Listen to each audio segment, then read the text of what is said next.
Olá, boa noite. Está no ar o programa Entrevista Coletiva. Toda semana teremos especialistas e autoridades para debater algum assunto de destaque em nosso estado. A pauta de hoje é o combate ao coronavírus. Segundo as secretarias estaduais de saúde, já são mais de 14 mil mortes pela doença no país e mais de 200 mil casos confirmados. E mesmo com esses números altos, ainda não chegamos ao pico da doença no Brasil. Apesar deste quadro grave, várias cidades do país já estudam a flexibilização do comércio, estabelecimentos e do isolamento social. Inclusive, a data prevista para a flexibilização em Belo Horizonte é o dia 25 de maio. Então, o nosso assunto não poderia ser outro. Vamos falar dessa pandemia que assola o Brasil e o mundo. Hoje estamos recebendo o infectologista, presidente da Sociedade Mineira de Infectologia e membro do Comitê de Enfrentamento à Epidemia da Covid-19 da Prefeitura de Belo Horizonte, doutor Estevão Urbano. Boa noite, doutor Estevão. Boa noite, prazer estar aqui. E também a professora, pesquisadora e membro da Força Tarefa Covid-19 da UFMG, doutora Cláudia Lindgren. Boa noite, doutora. Boa noite, obrigada. Seja bem-vindo ao Entrevista Coletiva. Ao meu lado, também para fazer perguntas hoje, está o diretor de jornalismo aqui da Band Minas e da Band News BH, Murilo Rocha. Boa noite, Murilo. Boa noite. Então vamos para a primeira pergunta, que vai servir para os dois convidados. A gente está falando então nessa possibilidade da abertura, né, desse começo da flexibilização aqui em Belo Horizonte para o próximo dia 25. Essa data pode mesmo acontecer, digamos assim, essa flexibilização, ou ainda nós temos barreiras para enfrentar para que isso de fato possa acontecer? Bom, a data ela está sub júdice, né? Então existem alguns indicadores bem objetivos, baseados em informações matemáticas, que têm que ser cumpridas até o dia 25. Número de leitos vagos em terapia intensiva, em enfermarias, o R0 da capital, que significa a rapidez, a velocidade de infecção que está acontecendo no ambiente da cidade. Se esses indicadores, que hoje estão no verde, persistirem, começamos com muita responsabilidade a flexibilização. Mas, como ainda temos aí uns 8, 9 dias até lá, é preciso da gente ter cautela. Doutora? Isso mesmo, acho que a palavra é responsabilidade, né? É cuidado, a gente ter parâmetros objetivos que nos permitam, inclusive, avaliar as consequências da abertura, né? Isso a gente tem ressaltado muito, é importante que a Prefeitura de Belo Horizonte estabeleceu critérios claros para isso, mas nós temos que lembrar que esses são os critérios para a abertura e que é com eles que a gente vai poder controlar se essa abertura provocou, né, um aumento muito abrupto e expressivo de casos ou não. Por isso, eu acho muito importante que a gente tenha esses critérios objetivos. Agora, professora, falando sobre esses critérios, a UFMG fez um estudo, e a senhora participou desse estudo, elencando 9 motivos por que deveríamos ter cuidado com a flexibilização neste momento. E um deles é a subnotificação dos casos. Eu pergunto à senhora, Belo Horizonte está nessa situação verde, Minas Gerais também, porque há uma subnotificação grande de casos? A gente imagina que tem uma subnotificação por vários indicadores, mas também a gente entende que isso é um problema mundial, né? De falta de insumos, falta de capacidade de responder rapidamente a isso, e Belo Horizonte não podia ser diferente. Por outro lado, nós temos outros indicadores que nos deixam um pouco mais tranquilos em relação à nossa capacidade de começar a abrir, que, como o professor Estevão já disse, que é, por exemplo, a ocupação dos nossos leitos destinados à Covid. Neste momento, Belo Horizonte tem uma situação relativamente confortável, mas a gente conversava que a gente está olhando pelo retrovisor. A gente está falando de alguma coisa que hoje é consequência do que nós fizemos há 14 dias atrás, mais ou menos. Portanto, daqui a 15 dias a gente vai ter que ser capaz de responder novamente essa pergunta. A senhora está querendo dizer que as mortes de hoje, na verdade, notificadas hoje, geralmente ocorreram até 2 semanas? Não que elas ocorreram, mas os casos aconteceram e levaram, né, ao agravamento e ao óbito mais ou menos nesse tempo. Então, a gente está sempre correndo atrás do relógio no caso da Covid. Por isso é muito importante ter parâmetros de notificação e de acompanhamento. Um deles é realmente o número de casos. confirmados por testes. Isso ainda é pouco no nosso meio, né? O doutor Estevão há de concordar comigo que ainda temos poucos casos confirmados em relação à quantidade de notificados. Mas acho que isso é um processo que está acontecendo no Brasil e no mundo como um todo. Queria falar um pouquinho sobre a questão do isolamento. A gente acompanhou dados até preocupantes, de uma certa forma, de que Minas Gerais está entre os piores estados em termos de isolamento social. As pessoas já estão voltando às ruas. E na segunda-feira nós vamos ter aí a volta do funcionamento do Mercado Central. Alguns estabelecimentos ainda não, mas esse importante mercado que tem uma presença marcante, né, de pessoas, enfim, vai voltar a funcionar. Doutor Estevão, o senhor vê com preocupação essa abertura? Pode até, às vezes, colocar em xeque essa data que o senhor colocou como subjúdice do dia 25? Bom, essa questão do Mercado Central foi discutida com muita cautela dentro da Prefeitura. E existe um compromisso dos lojistas daquele mercado em seguir instrumentos de segurança que nos deixam razoavelmente tranquilos. Mas eu tenho realmente ficado bastante preocupado porque o cenário de Minas Gerais, por ser relativamente confortável, ele ao mesmo tempo joga contra ele mesmo. Né? E as pessoas sentem uma certa sensação de segurança e saem mais às ruas. E é exatamente aquilo que pode, num segundo momento, dificultar a flexibilização. Então, a gente está monitorando esses movimentos diariamente, tem percebido realmente que a flexibilização em relação ao início caiu um pouco e a gente faz mais uma solicitação à população. Se nós não quisermos comprometer a flexibilização a partir do dia 25, nós não devemos antecipar aos fatos, porque o vírus ele é muito traiçoeiro, ele se multiplica e se transmite de forma exponencial. E 3 ou 4 dias podem trazer uma diferença absurda nos números e, inclusive, fazer uma data provável se tornar uma data inviável. Então, por isso é que nós estamos acompanhando dia a dia e tentando fazer chegar à população, que se isso não for feito com muita responsabilidade, ao mesmo tempo que você fala em liberação e flexibilização, você pode começar a falar em lockdown. Né? A linha é muito tênue em o que está bom e o que passa a ser ruim. Agora, doutor Estevão, o senhor faz parte do comitê da Prefeitura e uma das decisões é que a partir de segunda-feira vão ser instaladas 18 barreiras sanitárias para interceptar veículos aí vindo de outras cidades. Queria saber como vai funcionar isso, uma medição de temperatura, um questionário, mas caso a pessoa esteja com febre, por exemplo, eles vão ser proibidos de entrar? Como é que vai ser essa orientação? Como vai funcionar essas barreiras? Tá, toda a lógica para isso ser feita é porque Belo Horizonte e região metropolitana começaram a ser quase que um escudo, mais ou menos com controle da Covid. E esse escudo não vai muito adiante disso. Né? Se você pensar bem, quando você pega as divisas de Minas, praticamente todos os estados já estão explodindo. Do ponto de vista prático, o que acontece? As pessoas começam a vir se tratar em Minas e começam a vir de forma desordenada, sem protocolos de segurança. Então, o objetivo das barreiras é, ao mesmo tempo que oferecer tratamento adequado às pessoas que estão nos carros, nos ônibus, elas vão ser orientadas, vão ser encaminhadas para fazer um tratamento, mas também dá um ordenamento de tal forma que cause uma proteção à população de Belo Horizonte. Porque se as pessoas desordenadamente circulam inadvertidamente, elas estão transmitindo o vírus. Toda a metodologia já está sendo construída, está sendo quase finalizada. Esse fim de semana, os últimos ajustes vão ser finalizados por um grupo grande de pessoas que estão envolvidas nesse documento. Mas as pessoas não serão proibidas de entrar, mas elas entrarão e já serão possivelmente encaminhadas a locais onde elas serão avaliadas pelo médico, receberão orientações em uma cartilha para garantir a sua quarentena, a sua permanência em casa. O objetivo é de harmonizar o atendimento àquela pessoa, mas também com a proteção da comunidade como um todo.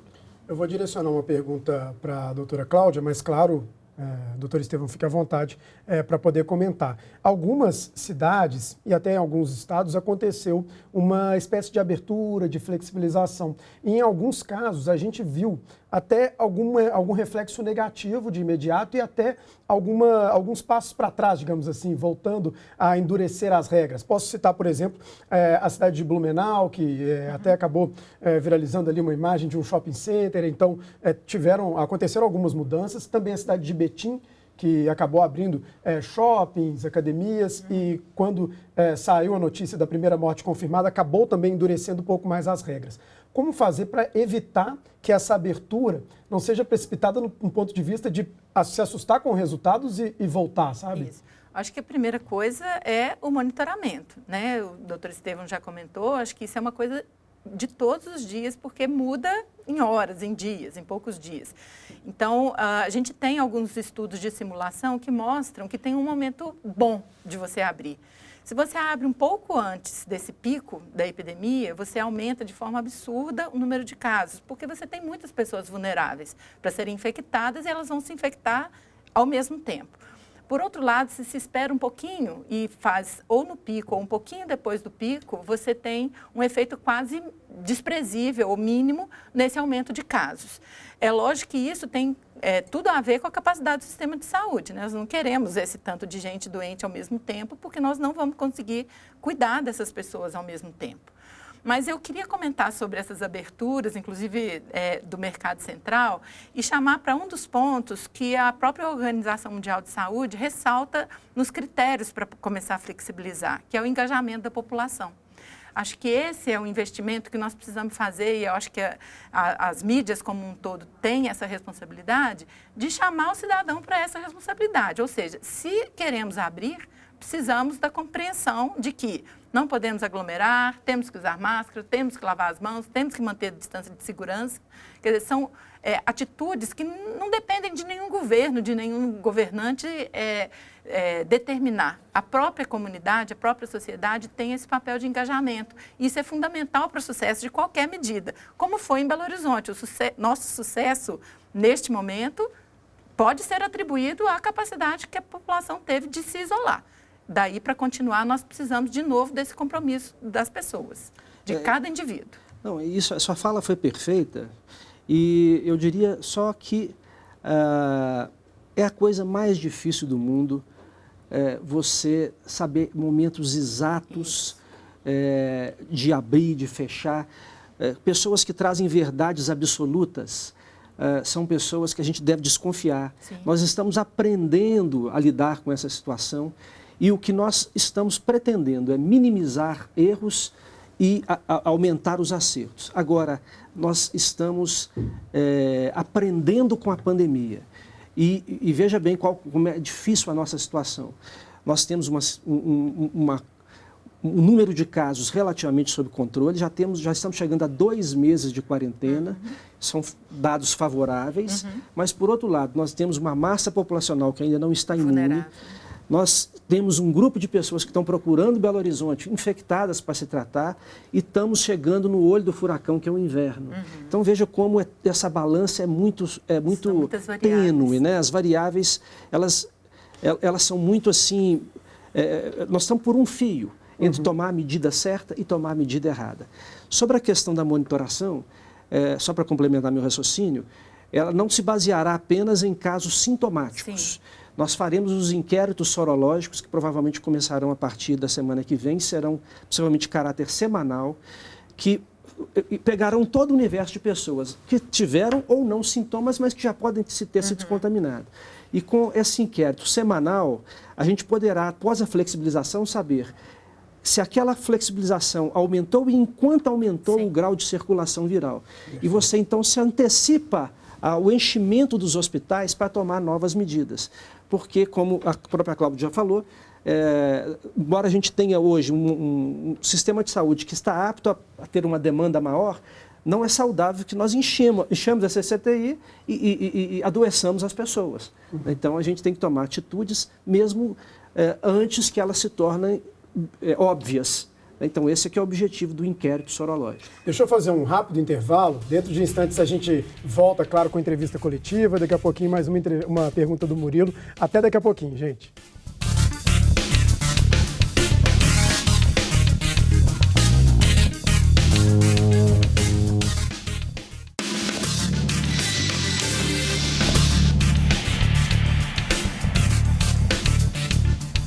Estamos de volta com o programa Entrevista Coletiva, que neste sábado recebe o infectologista e membro do Comitê de Enfrentamento à Epidemia da Covid-19 da Prefeitura de Belo Horizonte, Dr. Estevão Urbano. Também a médica, professora e membro da Força Tarefa Covid-19 da UFMG, doutora Cláudia Regina Lindgren Alves. Eu deixei aqui, né, um indicativo de que a próxima pergunta seria do Murilo. Murilo, fica à vontade. Eu queria voltar naquele final da conversa que a gente teve no outro bloco, onde o doutor Estevão falou que a situação de Belo Horizonte é boa, estamos no verde, mas isso também, por outro lado, implica uma série de responsabilidades e de perigos, vamos assim dizer. Eu queria falar desses perigos. A gente está no verde agora, quer dizer ainda que nós temos uma pequena parte da população contaminada. Ou seja, para chegarmos aí num ideal de contaminação, para que o vírus pare de transmitir numa velocidade mais rápida, isso quer dizer que ao longo de todo o ano nós vamos ter que conviver com a presença do coronavírus. É isso mesmo? Queria saber a opinião de vocês dois e principalmente da Cláudia falar um pouco da questão dos idosos com as crianças, né? A senhora é médica pediatra, também de falar como que isso vai ficar até o fim do ano. Rapidamente, olha, para você ter uma população que faça a curva cair, você tem que ter aí no mínimo 50%, 60% de infectados ou mais. Não se conhece tanto sobre a imunidade do coronavírus, mas acompanhando outras viroses, modelos de outras pandemias, é mais ou menos em torno disso. Mas você não pode fazer com que a imunidade rapidamente alcance os 50%, 60%, porque significa que muita gente morreu e que os hospitais entraram em colapso. Então, o objetivo é que você vá soltando as pessoas aos pouquinhos, com controle, com responsabilidade. A imunidade vai infectando gradativamente, passando de 5%, por exemplo, para 10%, num período razoável, depois de 10% para 15%, de tal forma que isso evite um grande pico e não colapse o sistema de saúde. Agora, o grande problema é como fazer isso, né? Porque como nós estamos vivendo uma realidade onde os limites são muito tênues, ao mesmo tempo em que você pode, por mecanismos de controle, permitir que essa coisa vá aumentando gradativamente, sem um grande pico, que é o nosso grande objetivo, não havendo vacina, ao mesmo tempo, por uma outra falha, você pode perder o controle da situação e levar esse pico e colapsar. Então, nós estamos vivendo desafios que são extremamente difíceis de nós definirmos quais são as melhores decisões. Mas aquilo que eu comentei anteriormente, a gente está tentando errar menos e acertar mais. Eu acho que o que é bom é que a gente também já tem a experiência de países que estão numa fase mais adiantada, né? Então, você estava perguntando sobre as crianças e tal. Então, tem países que optaram por reabertura logo com as crianças pequenas, para que os pais pudessem trabalhar. Outros países que decidiram que eles serão os últimos, né? As crianças pequenas serão as últimas e estão privilegiando grupos etários que têm mais condição de controle, né? Por exemplo, da higiene, dos hábitos de tossir, cobrir o rosto e tudo mais. Então, acho que isso, a gente vai ter que achar a fórmula de fazer isso aqui no Brasil, né? Claro que as condições nossas são muito diferentes dos outros países, mas eu acho que como o professor Estevão está falando, é tentativa e erro, com o erro sendo o menor possível, né? Nós vamos ter que experimentar. Em relação às crianças, Murilo, a gente tem bastante preocupação com elas, né, enquanto agentes possivelmente transmissores, exatamente porque elas têm poucos sintomas. Esses sintomas se confundem com todas as viroses que eles já têm nessa época mesmo, e porque é muito difícil da gente conseguir que esses hábitos de etiqueta respiratória social, que eles tenham adesão a esses hábitos, né? Como você faz uma criança de 3 anos usar máscara o tempo inteiro, trocar a cada 2 horas, cuidado com a máscara na hora de tirar, são coisas improváveis, né? Muito difíceis de acontecer.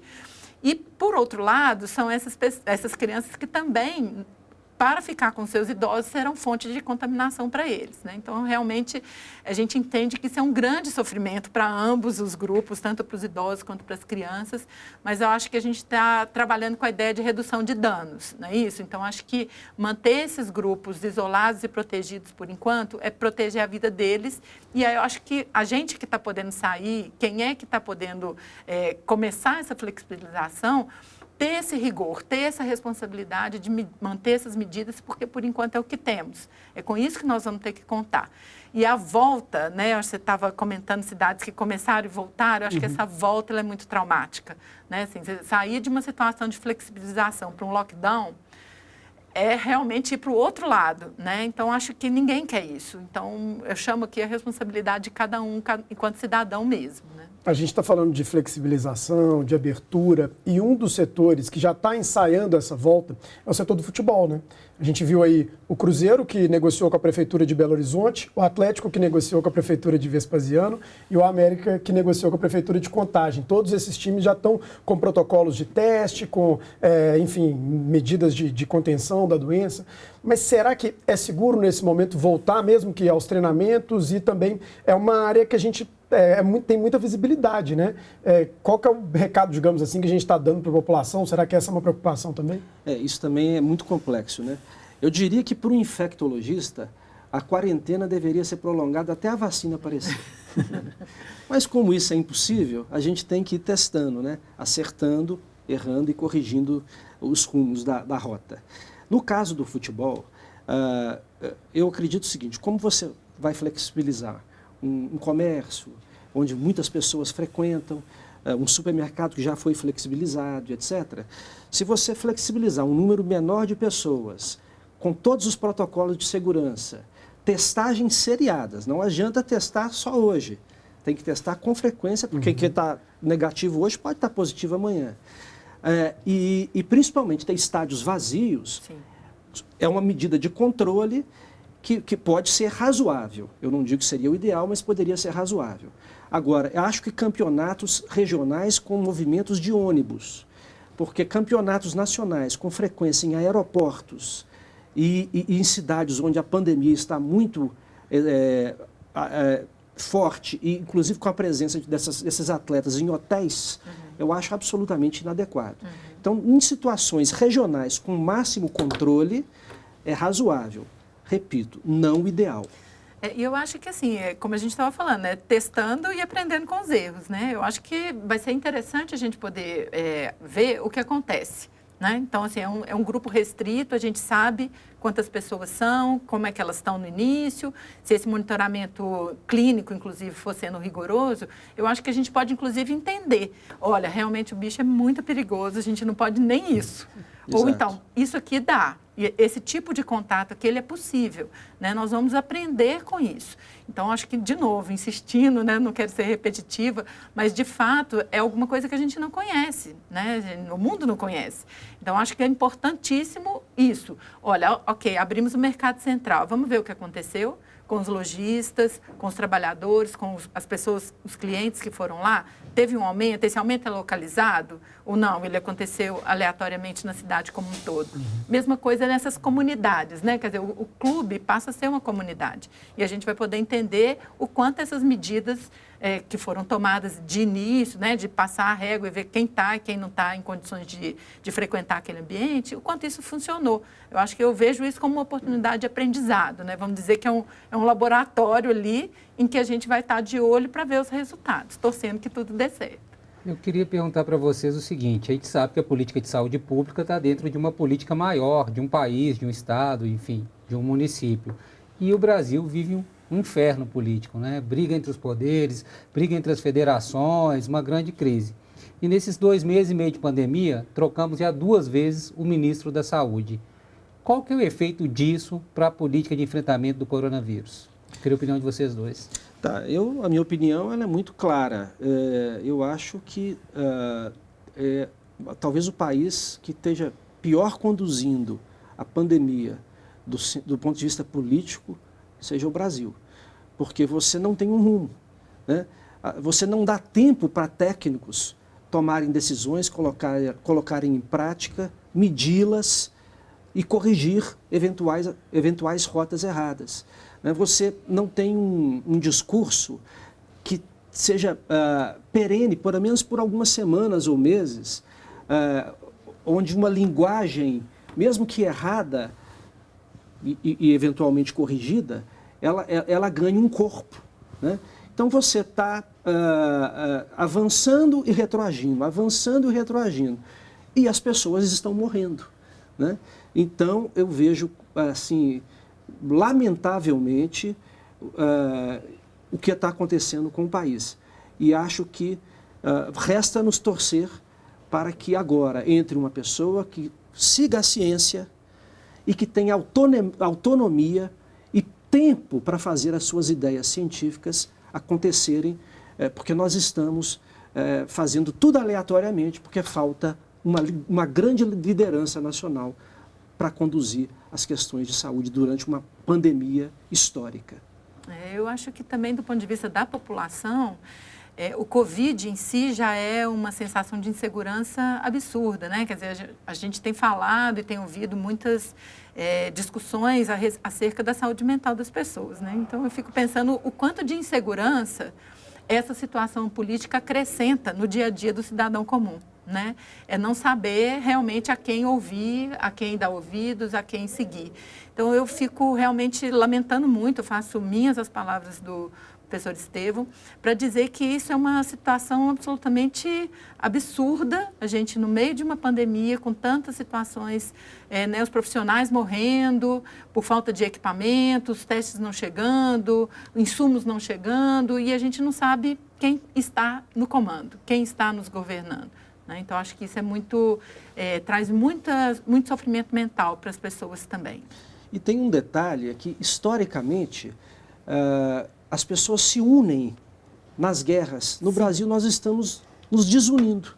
Pessoal, agradecendo demais aí a presença, a participação e os comentários, que a gente está encerrando nesse momento. Foi muito bom, passou rápido. A gente está encerrando, então, aqui o Entrevista Coletiva deste sábado, confiando que ajudamos você a entender melhor a real situação da pandemia do coronavírus em nosso estado. Você pode rever esse programa e compartilhar no YouTube e também no Facebook pelo nosso perfil, que é o TV Band Minas. Obrigado pela companhia e até a próxima.